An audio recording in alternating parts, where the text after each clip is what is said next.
கோபிநாத் இருக்காங்களா? இருங்க இருங்க, நானே வரேன்.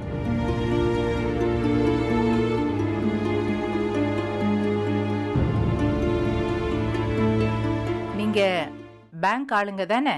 ஆமா. கோபிநாத் இல்லீங்களா? கோபிநாத் எல்லாம் வீட்டுல இல்ல, நீங்க கிளம்புங்க. போன் பண்ண எடுக்கவே மாட்டேன்றாரு. அவனை எதுக்காக நீங்க பார்க்கணும்? அவர் இன்னும் கிரெடிட் கார்டுக்கு பணம் கட்டல, அது விஷயமா பார்க்கணும். ரொம்ப மாசமா பெண்டிங்ல இருக்கு. வட்டிக்கு மேல வட்டி ஏறி போயிட்டே இருக்கு. பணம் கட்டலன்னா நல்லா இருக்காது, பெரிய பிரச்சனை ஆயிடும் மேடம். அவ்வளவுதான் சொல்லிட்டோம். எவ்வளவு நாள் தான் நாங்களும் அந்த வீடு இந்த வீடுன்னு மாத்தி மாத்தி அலையிறது? போன் எடுக்க மாட்டாரு, நேர்ல வந்தாலும் தவணையா கேட்டுக்கிட்டே இருக்காரு. ஒரு மாசமோ 2 மாசமோ இல்ல, மாச கணக்கா பின்னாடி அலையிறோம். கொஞ்சமாவது அமௌண்ட் கட்டுங்கன்னு சொன்னா அதையும் கட்ட மாட்டேங்கிறாரு.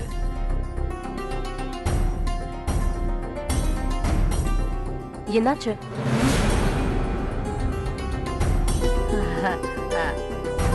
அதெல்லாம் ஒண்ணும் இல்ல.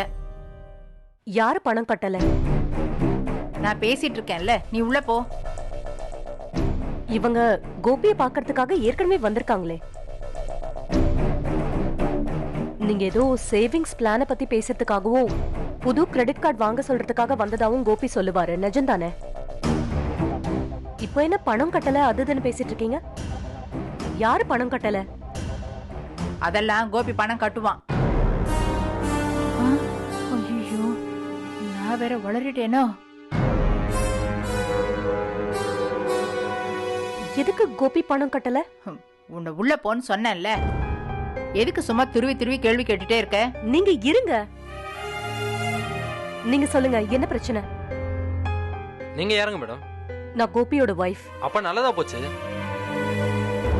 அடுத்ததா வீட்டுல இருக்கிறவங்கள பார்த்து பேசலான்னு தான் இருந்தோம். கோபிநாத் சாரு 6-7 மாசமா கிரெடிட் கார்டு பணம் கட்டவே இல்லை. அது ஓவர் டியூ ஆயிட்டே இருக்கு. நாங்களும் வந்து கேட்டுட்டு போயிட்டே இருக்கோம்.